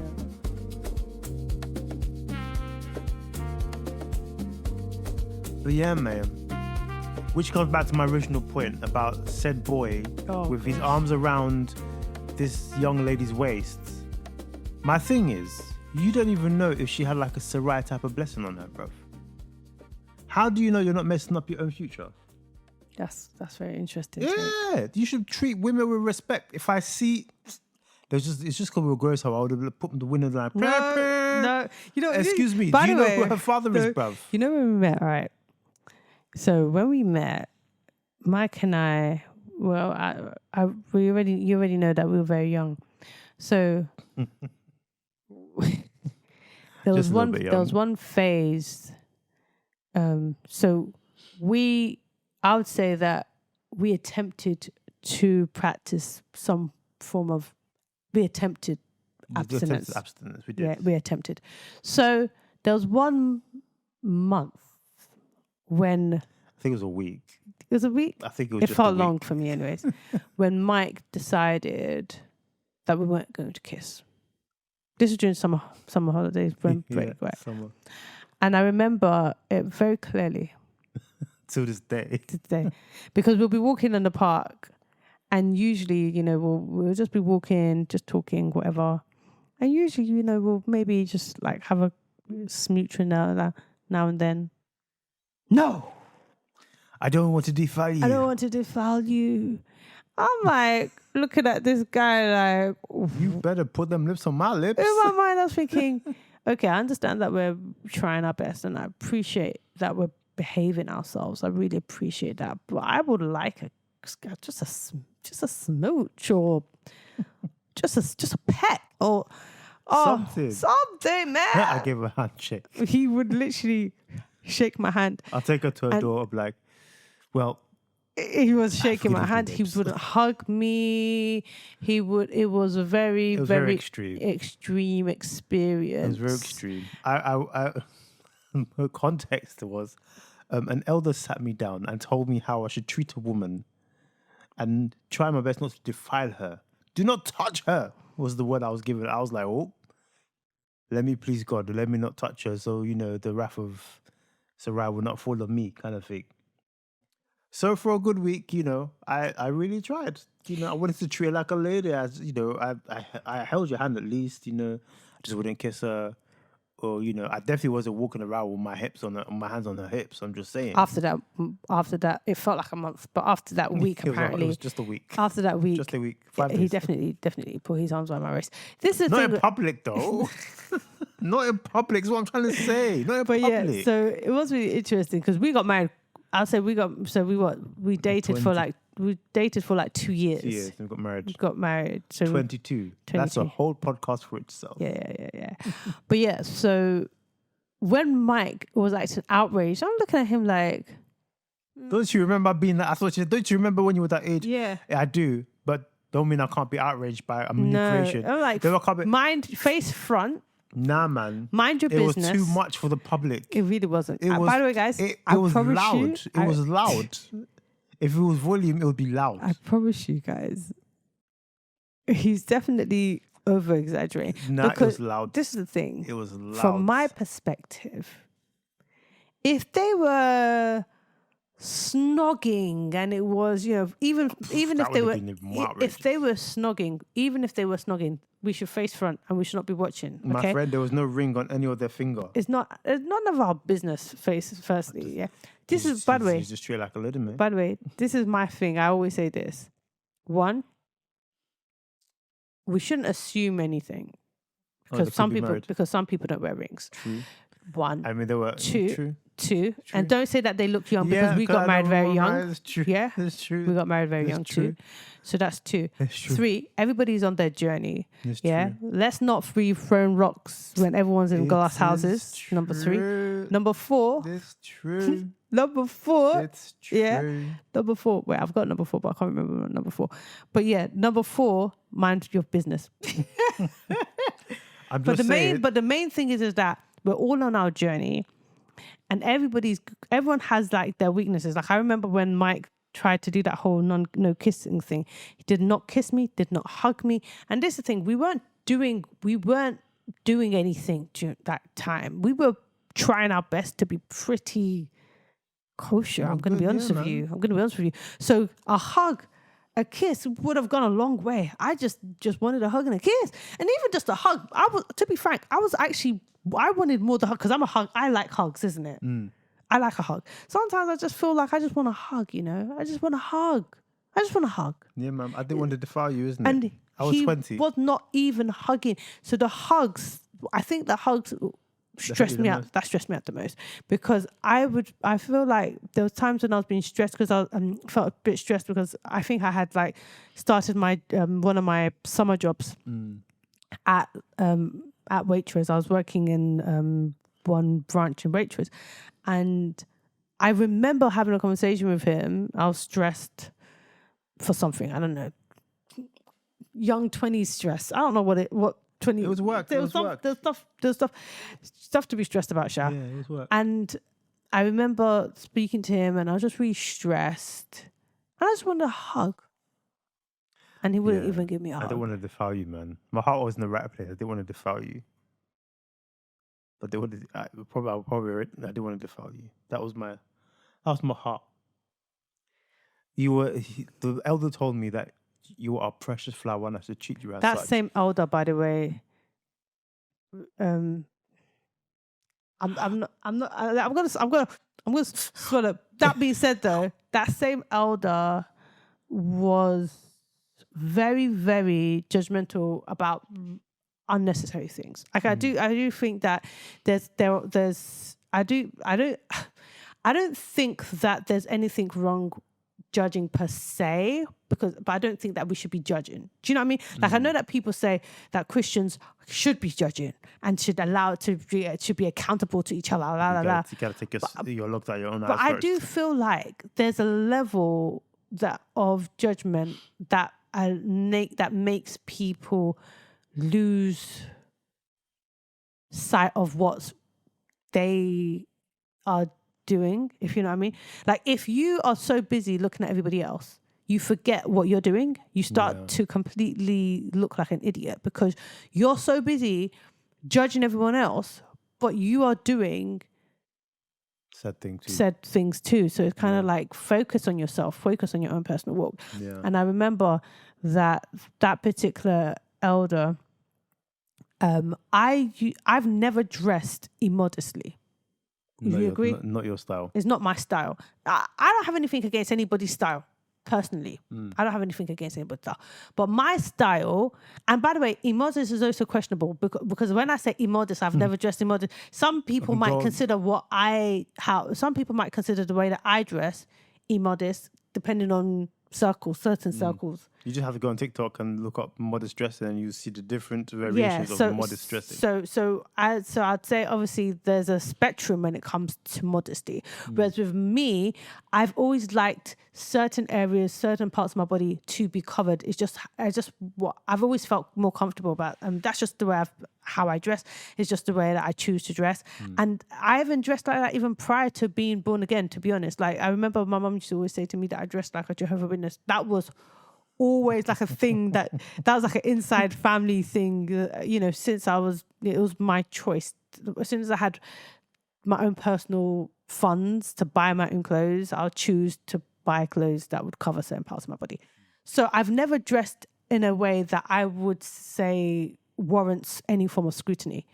I then this elder decided that somehow you weren't dressed wasn't dressed modestly. This was very outrageous to me. And I remember speaking because that was the first time in my life ever hearing that. And I remember, and this elder, the reason why she felt the need to say it to me is because she said that she believed that I was called to do blah, blah, blah, and I was a representative of blah, blah, blah, all this stuff. And she felt like the way that I carried myself. And here's the thing, I think the way that you carry yourself for the Lord, yeah? But regardless, because you're covered by the blood of Jesus, he sees you as squeaky clean. You can be walking around with, a bikini and pom-pom shorts. Either way, he sees you as squeaky clean. He loves you. It's about the heart. That's what it is.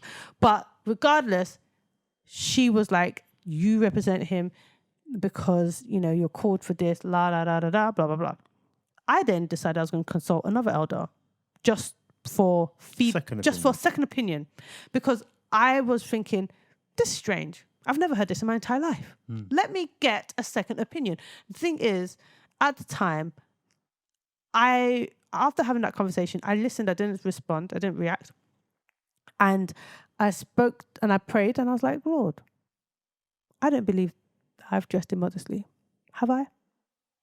I felt very much in my spirit a peace. Yeah. I spoke to another elder who was very closely connected to said elder. And that elder was like, you dress so perfectly. You present yourself so well. And, you know, you're a great example to the women in the church. I was like, how about that? Yeah. So it then led me to just come to my conclusion that that particular elder wanted to just annoy me.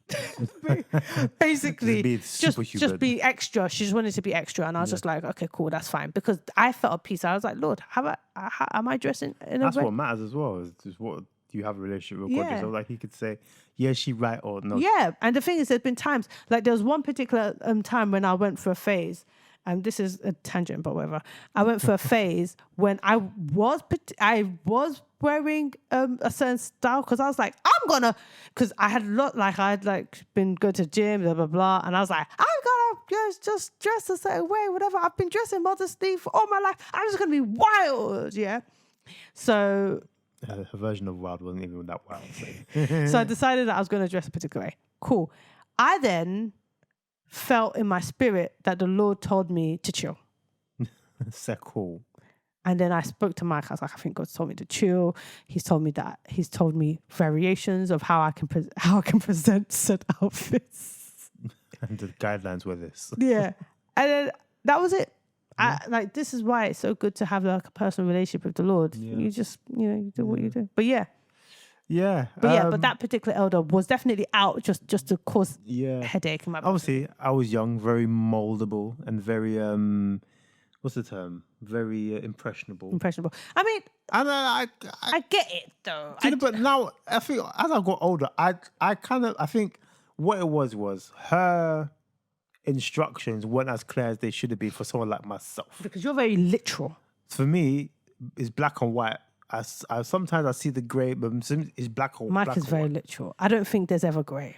There's very seldom. There's very seldom grey parts. I'll be like, but technically, I've been with Mike for 17 years. If I tell Mike, I like these pair of shoes, I'm gonna get you every single color of that same pair of shoes. That's it. He won't find different brands. He won't find different variations. He would literally specifically get just that.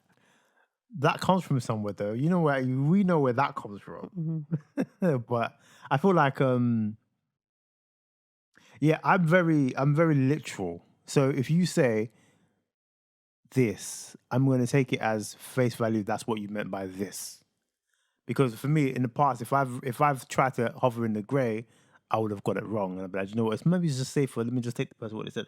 But I think as I got older and I think back at that conversation, I think the conversation was more about behave yourself. Yeah, about behave yourself. About be like, because the advice, if she gave you the advice a bit more, because I think that the issue with elders is they dance around subjects too much instead of being honest. Like I prefer a frank conversation. Let's talk about sex.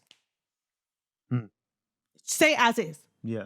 Frank conversation. Yeah. You should not have it. Do you know what sex is? Do you know what I mean? Like very, very simple. Do you know the implications spiritually, physically, medically? You know what I mean? Yeah. Those are conversations. Like I feel like some elders, they're not as forthcoming. They want to dance around the subject. She told it in such a grey way. Yeah. That I had to pick some black out of it and some white out and be like, okay. Yeah. I'm not gonna even hug her then. And this is the thing, it's like if more young people were giving proper guidance on how to practice like purity and abstinence and all this type of stuff.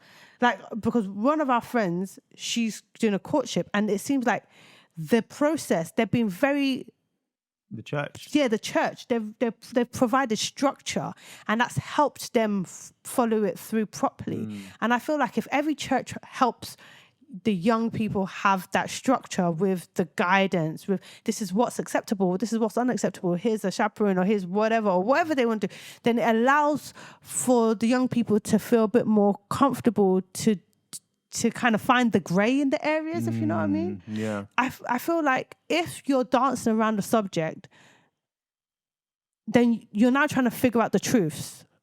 And you, as a 20-year-old, you're going to pick out what you believe is the truth. Mind you, no life experience, really, you know? Yeah. So I feel like if somebody was to speak to me, like I've spoken to quite a few young people, I'll speak to like quite a few young girls, and I'll say to them, try your best to, stay away from doing X, Y, and Z. And I'll be very transparent with what they should stay away from doing. Yeah. I'm not going to beat around the bush. There's no need to beat around the bush. At the end of the day, people are going to put, the world's going to put it in front of them. They might as well have it put in front of them in a safe space. Yeah, that's true. I think if I was to see that boy and I was given the opportunity to talk to him. But he's not. Said boy with hands around his chick's waist as they're walking. I'll just be like, listen, bro. By the way, I personally don't think that the boy did anything wrong. I'm a man, you're a woman. We see things differently. I saw the way he was holding the hips. He's holding them hips. Very possessively. Very possessive. Very possessively, very sensually. And we're out in public. I mean, I don't think... That's what I saw it. It's the way my 4 eyes saw it. Okay? I'm just saying. But I think like... I think you're right. I think there's a conversation about... Not like... There's a conversation about modesty. As in treat your other half with respect. You know what I'm saying? Like, even me, my wife... We've been married for we've been together for over 17 years. You know what I'm saying? Like, this is our 15th year of marriage. Brap, thank the Lord in heaven. Do you know what I mean? But even so, like, there are elements of like where I will touch her in public that I will not touch her. That the way that I'll touch her in public compared to how I'll touch her at home, if you know what I'm saying. There's just ways of just protecting those moments. Those are moments. I do think that that's a cultural thing, though. Like I think that because me and you, we look at things and we're like, oh, that's a bit tacky, isn't it? That's just how we are. We look at things and we're like, oh, it's a bit much, or a bit. Where's the decorum in that? Where's the decorum? But some cultures are a bit more liberal. Some cultures are a bit more PDA. There's PDA and there's PDI. That one was PDI. Like the way it was, what I saw was just like it was. Like I said, the only way I can describe if it was volume, it would have been loud. It was loud, like 20, 24 decibels. I think a snog is loud, but I think that a snog is very loud. And then even though I have got no problem with public kissing, but guys, there's we're levels. literally just talking about hands on the waist. We're literally just talking about because it was very much for the streets, man. It was too much for the streets. Oh my god! Oh, it's only because I'm that type of person that snaps my camera out. But it's for it's me, not even that deep. To me, it was just like I just told the guy like, calm down. We're in public. What if that was his wife?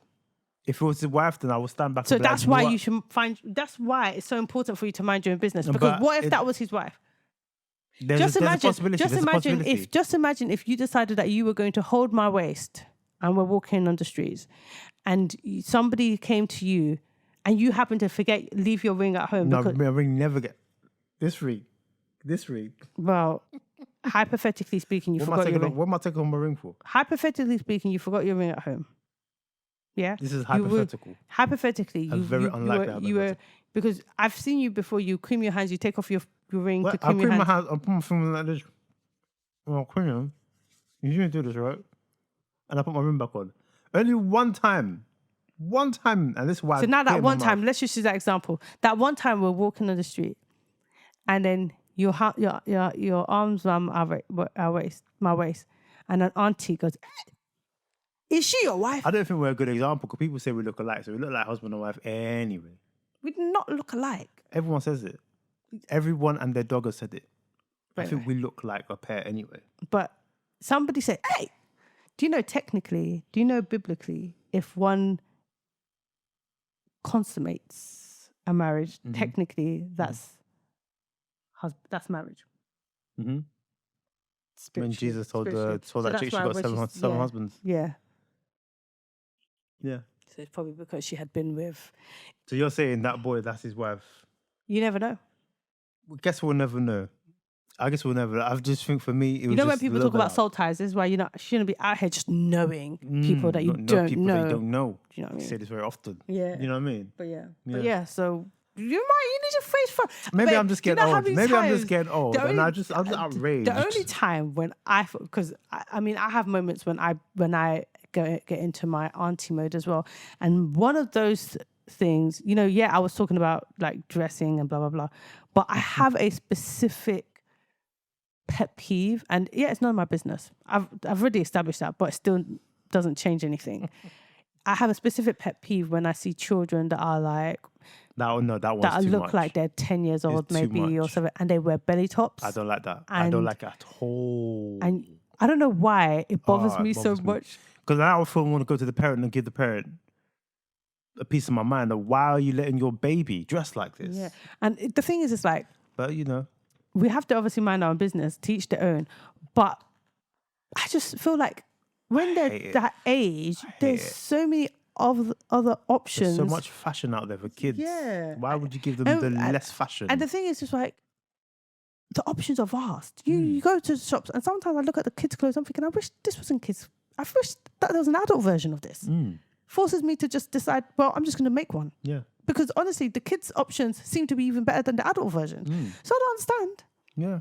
Why little 10-year-olds, 8-year-olds, sometimes you use little kids and they're just out here with belly tops. I don't like it. I don't like it at all. I don't like it. Especially because maybe social media has just made it extra loud because we know there are crazy individuals out there who love the sight of that. Yeah, there are weird people out there. Some people are so weird. And now you've put your child like this and people are weird. There's some weird people outside, man. Cover them up. But yeah, anyways, that's just a small pet peeve. That's not even an age thing. I think that's just decency. Yeah. That's just ethics. Just protect your children. You know what I mean? Protect your children. But anyways, that's obviously a pet peeve. It's none of my business because we clothe our kids. You don't see our children walk around no top on. I mean, our kids are dressed. I mean, we've got 2 boys and they just reasonably, personally. But, we're going to mind our business. None of our business. It's not our kids. But we'll pray for those families. Yeah. It feels like this has been a very complainy episode, isn't it? Yeah, I blame the kids, man. Their parents. Fellow parents out there, you know what, if you know, you know. The thing is, we love them. Like there was a Threads, there was a whole Threads thing, a thread. There was a thread. Sorry. Basically, this person wrote, share your petty reasons for choosing not to have children. So this thread was full of so many people. People who don't have children. Yeah, and why they choose to not have children. So this thread was full of so many really, really funny, I'm not going to lie, stuff. And I was... What were some of them? Some of them was like, I don't want to wake up too early. I don't like waking up early. Remember, the whole thing was petty reasons for not... Yeah. And then under most of the things, I was on the toilet. Guys, so sorry. I should be reading a book, but I was reading threads. So basically, I was responding to these things. And one person said, I don't like waking up early. And I wrote, well, unless it's during the week, you have to wake up early for work anyway. You're waking up early anyway. Unless you don't work. But that's a different conversation. That's different. But on the weekends, we don't wake up early. Do you wake up early? I don't wake up early. I don't wake up early. I for sure don't wake up I early. definitely don't wake up early. When they were babies, that's a different story. It's a very, very small window in time. Very small window in comparison. time. Now, there's something called making your children learn how to do things themselves. Okay? Independence. They want to be independent anyway. So no, it's true. The minute they're back, no, I would do it myself. Okay, do it then. Yourself then. So this is how to do it. We've got a nearly 8-year-old and a 10-year-old. They know how to use the air fryer very, very well. Yeah. They know how to make themselves breakfast very, very well. Yeah. Are they waking us up? They know how to use a toasty maker. They know how to use a toasty maker. A toaster. They know how to toast a microwave. They know how to use a microwave. They actually even know how to use an oven to an extent as well. They know how to use an oven. Yeah. So really and truly, there is no reason for us to be woken up. They know how to make certain pastries for themselves. They do. They can make pizzas because they've been taught that at school. Thank God. Thank God. What else? They can survive They for can at least the survive. morning. They can survive at least to lunchtime. They if can survive necessary. to at least lunchtime. At least, They can survive. As long as there's bread and there's certain things in the house, they're good. And if we're completely, because the thing is, Mike and I have a tendency of working very late sometimes. So if we're very, very tired, obviously we try our best not to do this. But if we're very, very tired, they know because we cook in bulk. So worst case scenario, they know that there's always going to be some jollof rice, fried rice, rice and stew. If they need to, they can put something in the microwave. Honestly, they have no excuse to be hungry. They've got no excuse to be hungry. They know hungry. how to go to the toilet for themselves. They know how to wash themselves. They know how to brush their teeth. They know how to pick clean clothes. Yep. Bruv. They were independent. They were only like dependent on us in that respect, waking up early for 3-4 years of your life? No, because I think they've been independent for the past couple of years now. Yeah, okay. So maybe what we're saying is in the grand scheme of these children's lives, it's a very, very small window where you're waking up early by force. I think that if you're still doing all of these things for your children, you're doing them at the service because you need them. They have to be a certain age. Yeah. So what you like? Seven-ish. When I was your age. I was 7, I went to collect water. I was getting the cow ready. I was chasing the chicken, you know. I was making stew. I was ironing clothes. I was sewing clothes. I was fixing cars. I was building houses. These boys know how to do the laundry. I was washing clothes with my bare hands. We were washing bare hands. All they have to do is put it in the washing machine. That's it, bro. Honestly, really. Takes 2 minutes. Literally, all they need to do is... So one of the things that we said we're not going to contribute useless people to society. No. We're not. Not our children. Not our children. There ain't got to be no woman's problem. Nope. These boys know how to look after themselves. They know how to do things. Most people, they've watched me cook jollof rice a couple of times. They've watched you cook and bake and all that stuff. Some now and then we'll let them do small bits when we're baking and cooking. Washing rice. They'll wash rice. I'll do it again. But it's just doing certain things like that, making them wash rice, making them watching us when we blend. Building independence. At the end of the day, it's very important for them to grow to be independent men. That they're not out here telling people, "Oh, I only want to marry somebody that can cook because I can't cook." God forbid. Your father can cook. What's the problem, fam? So, anyways, I was on this thread. I saw it. I was like, okay, that's interesting. I was responding to everything because I'm very proud of my boys. Mm-hmm. Yes, we're worn out, but I'm very proud of them. Tomorrow morning they'll wake up. I'll kiss them on the forehead. Yeah, because we love them. Good morning, son. How you doing? You sleep well? Yeah. Mwah. Let's go and get this work done then. We do love them. But I was looking at all of it. And I'm like, I mean, you're missing out because the thing is, I'll never encourage somebody to have kids if they don't want to have kids. Yeah, you need to want it. You need to want it. So I was not on that thread trying to convince people because I was like, do you, boo? Because somebody like, I don't want to have to put my whole schedule. I don't want to change my schedule because of a child. Do you, boo? Do you, boo? You're going to change it for your boss? Somebody wrote, because it's all petty reasons, isn't it? They're like, I don't want my body to be ruined. I was like, I'm not gonna lie, I miss my stomach, like my old stomach. But my kids, I get to look at my beautiful boys' faces. I'm like, you know what? The stomach's not even worth it that much. But they're beautiful, amazing kids. Yeah. So there you go. Kids are a beautiful thing. Yeah, but we are very in all spectrums of the word. Yeah, because the thing about beauty is. It's layered. It's in the eye of the beholder.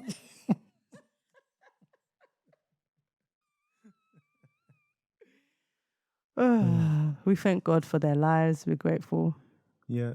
Many people want kids, you know. Yeah. That's what we say to remind ourselves. People want children. Yeah. They don't have children yet. They want to be annoyed by their children. They do. And it's a privilege. It's definitely a privilege. It's an honor. You see the way these guys will take the mick out of me when their mother's not in the room? Hey! Today, I was like, you guys need to stop doing that. And our youngest was like, num, num, num, num, num, num, num, ha, ha, ha, ha, ha, num, num, num, num. I'm like, who are you talking to, bruv? That's how I get up. Who are you talking to, bruv? Nothing, I didn't say anything. When I hear him from upstairs saying, who are you talking to, bruv? I already know that is not going to be good. It's not going to be good for Because I'm anybody. telling him off and he's like, oh no, num num num num num num num num. I'm like, what is this num num num num business? So you know what? Maybe I was being petty today. I gave them the task of tidying up the living room because they've created all this foam anyway. We still had to clean it up. And I gave them an hour. I gave them 1 hour in 20-minute chunks. And I said, if it's not ready in 20 minutes, fam, I'm taking away this. When I start hearing bro, when I start hearing fam, I already know that they've messed up. Like when he gets when the proper South London comes out, I already know they've messed up. He's like, who you talking? When we say, who you talking to, bro? Who you talking to, fam? Who you talking to, fam? I was like, oh, they're in trouble. I started saying, and I don't know why I catch myself saying this.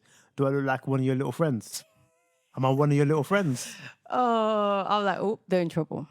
They're in trouble. They're in trouble. Anyways, they didn't get the job done, so I took away the Saturday. Is what is. They're They're probably working grounded. back. That being said, they're grounded on Saturday. What are the plans on Saturday? I'm pretty sure that we're out like all Saturday. Are we out on Saturday? I think we are out all Saturday. I hate when the granny doesn't come to plan. I need to teach him the lesson of don't mess with me, bro. Don't even try it. Whenever I hear bro, I'm just like, oh no. He's angry. I'm not the one that says bros, but one blessing like, what are you saying, bro? Her bro is more pronounced, bro. I'm like, ooh, you're fit enough. Because let's be honest, my forbearance is a lot lower than your forbearance. Yeah, I've got high forbearance. You've got high forbearance levels. I told you we're going to start using forbearance levels. My smug face. We use forbearance in all our Yes. everyday language now. Episode 1, forbearance. Since then, we've been using There we forbearance. go. But I think the thing with me is I don't like rubbish, and the boys like to take the mick with their mother. But I think that's a boy thing. I know I did the same. I thing to don't my even mother. notice it. I notice it, and I'm like, you're there fully running games on my wife. Wow. I don't even notice it. I just put end to it, like, like, don't do that. And it's interesting because I remember we had one conversation. I know that we've probably Spoken your ears off already, but it's fine. I remember We're trying to store up the hours for you. I remember when we were having a conversation in the car. There was one conversation we were having in this car. Was it in the car? I remember we were in the car. It was Probably in the car. We had lots of conversation in the car. No, but this is before we had kids, and we didn't really have we didn't really have a car back then. But it was no. It was before we sold because we had this small A-class, tiny car that we bought for like £600. Love that car. Was it £900? £900. So bargain. So we bought this car for £900, and we rarely drove it because we were living in London at the time. And I remember that we were in the car, and we were talking about when we have kids in the future. Because kids, we weren't even close to having kids at this point. No. But we were, because I think at the time we were like 1 year into marriage, isn't it? Or 2 years. So we were talking about having kids. And Mike said that he felt I was going to be the strict one. Do you remember? I do remember. Mike said that I was going to be the strict one because I don't like what I hate, and I just, it's just what but it when is. it comes to these gears, They're my babies, man. Like the thing is about the boys, they're just an extension of me, isn't it? They're like just little me's roaming this world. They're my babies. they're my babies too. They're little me's too, and that's because they're little me's. That's why I'd be like, no, bro, behave yourself, fam. Yeah, but when I remember that conversation because Mike was so adamant that I was going to be the strict one. Yeah, look how the tables have turned. And the thing is, I'm not even remotely the strict one. I have moments when the boys have moments. They have, but they would really have to push me to get. They've pushed it. When mum gets to that point, I too just sit back like, well, you done put your foot in it now. Because whenever they've really messed up, they come to me to try to convince daddy to let them off. But I'm like, no, you guys have been taking a mick, mate. Really, then this is the thing. I think they take. I'm not thinking about it. They take the mick more with me than they do with you. Why is that? They take the mick with you. They don't get a reaction from me. They get a reaction from you. It's because of the reaction I give them. Because I don't. Sometimes I'm just ignoring them. So if the younger one goes, if the baby goes, if you just told him off and he went num num num num num num num num. I don't even notice it. You know what's funny as well, yeah. So they will go to Mike and be like, can I just put my hand on your head? You know, because and then Mike would just be like, I don't know where your hand's been because you've been I touching don't know all where this. the hands are because I've been watching the way they be playing. I'm like, ooh. I'm gonna have to go wash my head straight afterwards because I only have skin. I don't have the They're luxury just of like, having oh, hair. I just want to touch the skin. I just want to touch the skin. Go Can I wash your touch your hands, hand? innit? You go wash your hands. Go Then. wash hands and Whereas with me, they're like, they don't bother even asking these days. They just hug me and they just, Mummy's hair is so nice. because you have hair. No problem. If you had to clean, then I just feel hands on my head. Like, they're just like, can I touch your hair? And they go, It's so soft. I'm like, Of course, I've got no hair. Are you done? I'm still just wanted to feel around. Yeah. Okay, all done now. I love your hair, Daddy. Thank you, son. That's literally how it is. that's literally it. And then I feel a slight itch and I get better paranoid. Like, oh, my head is itching. I'm gonna I just see the way they play. Yeah. And I also feel they enjoy trolling me. Yeah, but I think Nom. yeah. It's a troll, fam. That's a troll. It's a troll, isn't it? Yeah. So But I grounded them. That's Mateus, though. I grounded them. Mateus. And then the elder one, Ivan, he does leg it on as well. They're just a bit laughing. I'm thinking, you guys, you have no fear of your father. No. I could not do that to my own. But it's like, bruv, I'm telling you off and you're laughing. Anyways, like we said, tomorrow will be a new day. I'll see them in the morning. The love is always sweet and fresh in the morning, isn't it? Yeah, unless someone has woken us up prematurely, which is not very nice sometimes, but hey, petty reason not to have kids. Honestly, I have no regrets. I love my kids. Yeah, man. I love my babies. Yeah, man, that's it. People want children. They want this.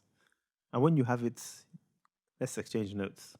That's important. I think support groups are needed. Support You groups. shouldn't parent alone.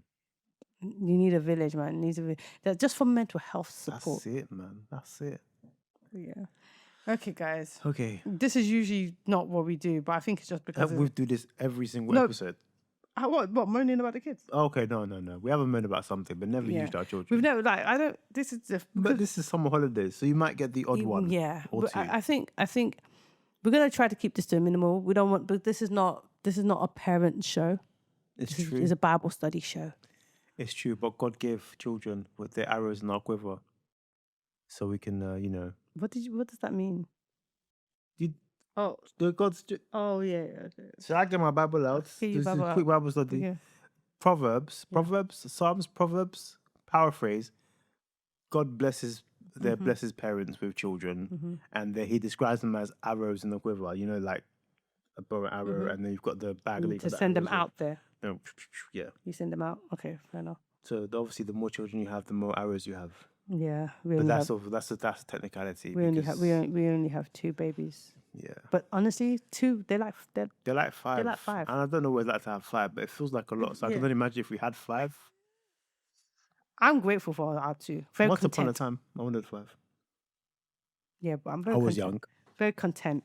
Very content. Me Very, too. I'm very grateful. Very content. I think I'm cool. I'm good. Yeah, very grateful. Once upon a time, I was very young. Disclaimer: I wanted 5, and that was the conversation person had. Actually, I wanted 6 initially, isn't it? And then we kind of landed at 5. Bless was like, He said he. Okay, I wanted 5, and then we compromised at 4. He. You agreed to let's see. I said let's see. I didn't say yes. To me, that's yes. Let's see. That's the great, you see. Let's see. 4. And then Ivan came into the world and he was beautiful. It was lovely. And I was like, first year, okay, let's do 3. And then second year of Ivan, I was like, do you know what? Let's just give him a sibling. And I think I can agree because she always wanted 2, so she ended up winning anyway. And then, we had 2. But I'm content. And I'm thinking, how did I ever want 5? It's a lot. Kids are a lot. Funny enough, obviously now they're older. We should have, if we were ever going to have this conversation, it would have been when they were because I would have preferred them to be more closer in age. This is where Bless is going to announce to the world that she's changed her mind, that she wants 2 more now. Oh, definitely not. But I'm saying that if our mindset, because now I'm like, oh, now they're self-sufficient, it's lovely, la la la. It would have been nice to maybe have one that was just an extra, just a third. Look at that. Do you know what I mean? But now that they're so old, I don't want to. We don't want to start all over again. It's like we've come too far. It's just we've come too far. It would have been better. 10 years of parenting. It would have been better if it was like. Do you know what I mean? Yeah, 2-year age gap.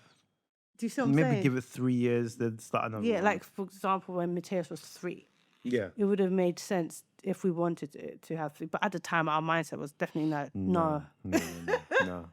But now that they're older, it's kind of like, oh, it would have been nice if we had a third or fourth. Nice, yeah. But I'm honestly, I'm like, but now I'm just like 2. That's fine.